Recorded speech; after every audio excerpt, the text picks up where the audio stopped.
a vice perpetuated by accounting professions, and then you take some ratios and project what is going to happen. But the discipline of strategy is far more qualitative, far more intense and multidisciplinary, and that is where we fail as organizations. The world is full of exponential technologies. I'm going to demonstrate using 6 technologies, right? Only 6. And then I will take my discussion back to the organization to say that what organizations are going to survive and why. We call it the exponential organizations. So let's look at this. You would have heard of 3D printing as a technology. Manufacturing by design is reductionist. So you take a big block, break it down into pieces, and you manufacture. It is assembly reductionist. It is based on asset incumbency. 3D is just the opposite. It is called additive manufacturing. So you have different materials, you have a mold, and you print anything. These are actual 3D printed stuff, and this is a 3D printed organ. It's a 3D printed heart, which works. Now here is annual industrial 3D printer unit sales 1988 to 2018. You now recognize the curve. Similarly, consumer 3D printing. Consumer 3D printing is, glasses like this. There's a manufacturer, there's an industry around it. You can print it at home. 30 years ago, it would be incredibly expensive to do so. It's going to be incredibly cheap to do it. China is going to lead it, and the fact of the matter is, the cheapest 3D printers are available at $100, which means that within 5 years or so, most of 3D printing at the exponential curve is going to be remarkably cheap, like owning a cell phone connection. And imagine the impact of asset-light retail manufacturing, because you could actually print anything at a cost which is ridiculous, at the time that you want it, and at the price which is affordable, which has a significant impact on so many industries that it is not funny.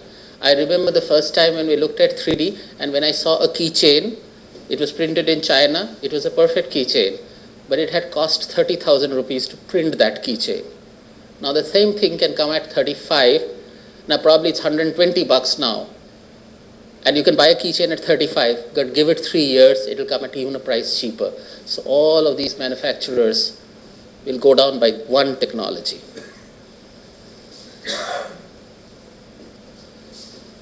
Industrial robots. People talk about digitization and, operational efficiencies, robotic and robotic hands and so on and so forth. Robots were expensive. Here is how the robot prices fell. 500,000 in 2008 to 22,000 in 2013. That's a drop. These are actual prices. The drop is remarkable. And estimated annual worldwide supply of industrial robots. Price comes down, volume goes up. When volume is going up, obviously these robots are not sitting idle at home. They are being used in some application in process industries and different industries, fundamentally changing labor dynamics across the world, process dynamics, flow, precision engineering, and so on and so forth. A robot never gets tired. Once programmed well, robot gets first time right. A robot is easier to maintain, does not go on strike. Right? The next one. Drones. 142x price drop in 6 years. 142x price drop on only 6 years.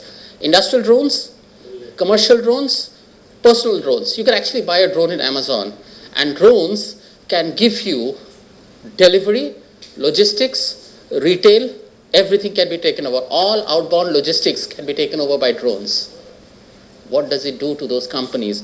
These companies add significant value to your GDP. One technology, and then look at the drone, the adoption of drones, the shipments and revenues. Now look at this. As the shipments increase, the revenue line is not falling because people are paying for it. If the shipments increase and the revenue line fell, the thing would be that drones are not affordable according to the price that it commands. But this is going in the same line, and this is also exponential. 2018, which is this year, being the liftoff year. Right now as we talk, 2018-19, is where the 27th year of the drone is playing out at very significant quantities. By 2025, your pizza would theoretically be delivered by a drone. And that has also significant consequences in many, many industries that we can't even imagine sitting here. This should be of interest to you. Energy mix. Energy mix and electrified vehicles. Now, while I was doing this industry disruption course with your colleagues the other time, many of you actually told me that EV is not going to happen. It's not a big threat, which is actually true from the data, the way you look at it. OPEC actually says that in 2040, 1% of the world's vehicle will be electrified. But here is the catch. This line, 1/3 of an electrified vehicle cost is the cost of the battery. The cost of the battery and its storage capacity drives the efficiency of the electrified vehicle.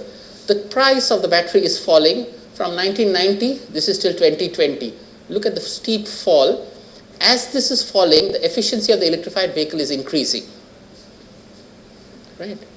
Now, put this in context that 40 to 45% of your exposure is to vehicles. Right? Of your business exposure is to vehicles. Right? This is the way this disruption is happening.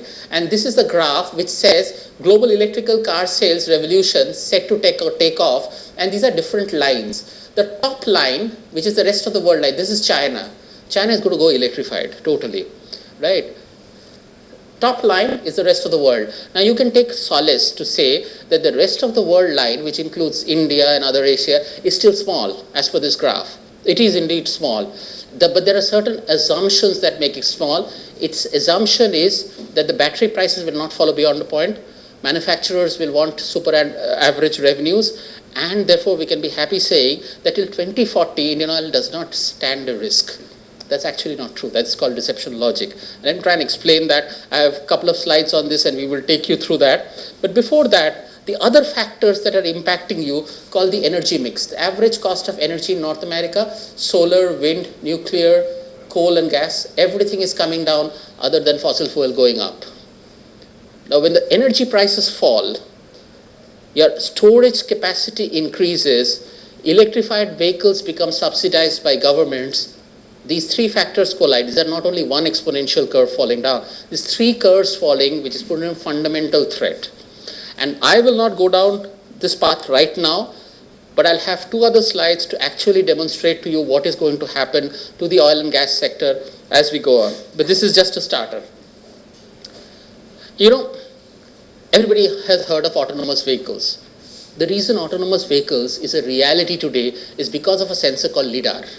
LIDAR is the heart of the autonomous vehicle. It's actually a sensor which can sense a threat and drive on its own like a human being. Not very long ago, LIDAR sensor 20,000 USD to USD 79.24, 250x in 5 years.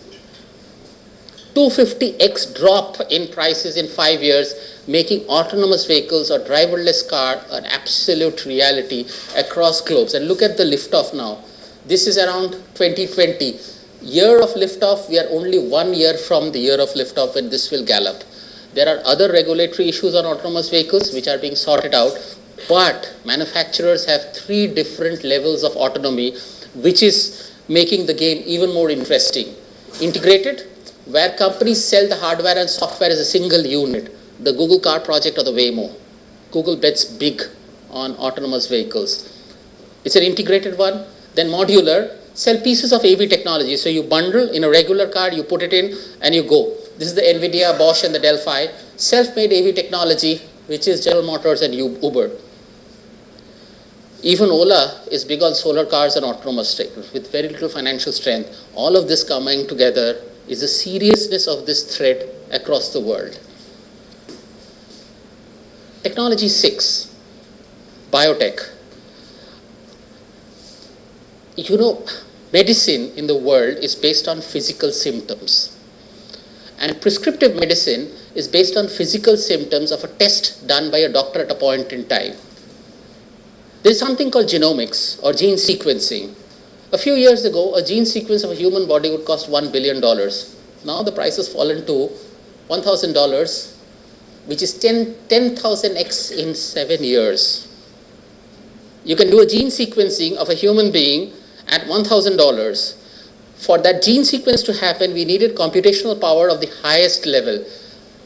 There's something called the Moore's law, where the speed of processing or the capacity of processing of computers is doubling every 18 months or so, which is colliding and enabling genomics to be a very, very real phenomena. So there will be a time where with all our similar body types, the dosage administered will be based on gene sequencing as against body type or conditioning, which is called genomatics or phenomatics.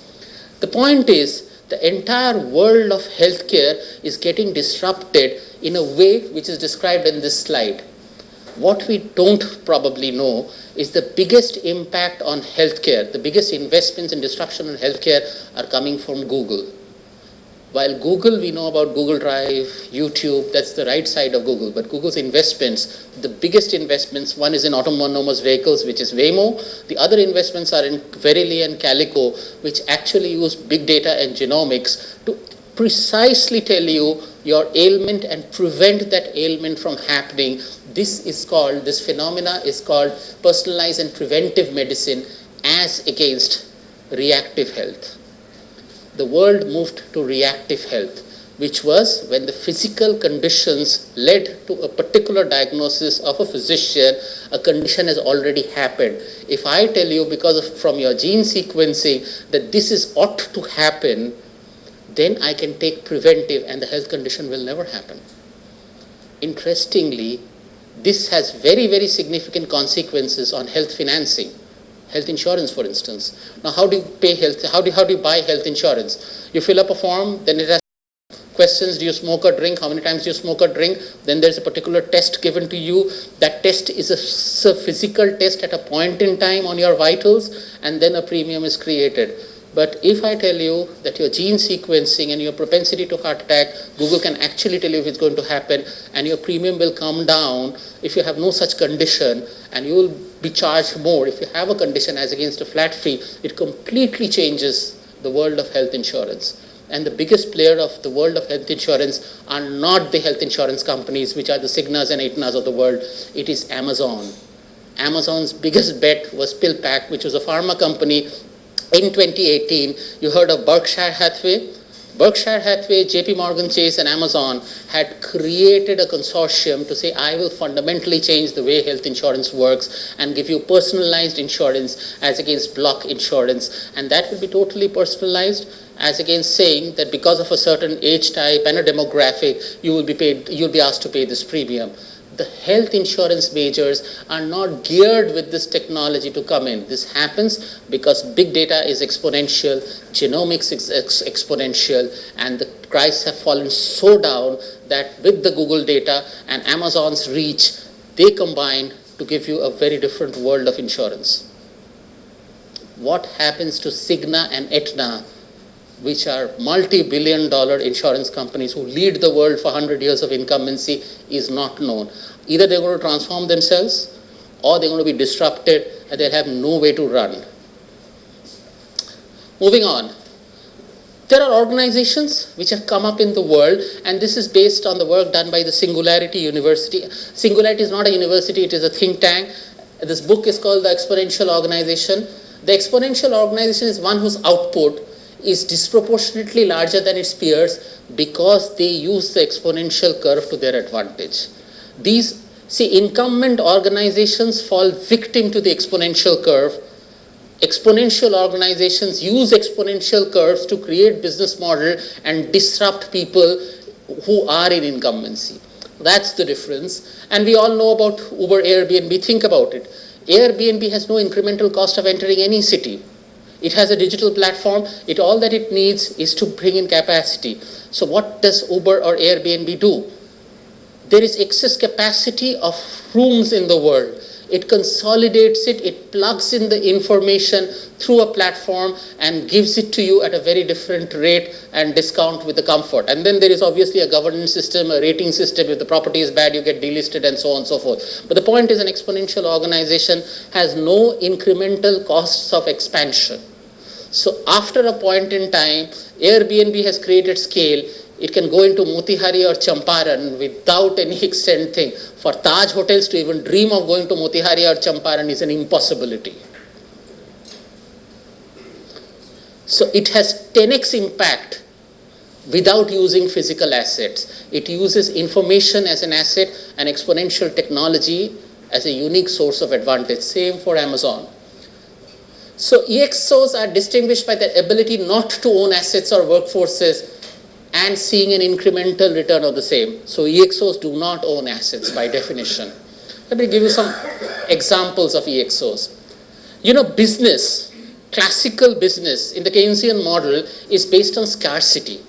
So I build a business because I starve a supply or I create a demand. It is based on scarcity.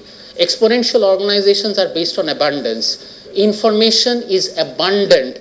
I have the ability to plug the information to my advantage, which is a new world that we are talking about, the mentality of abundance versus the mentality of scarcity.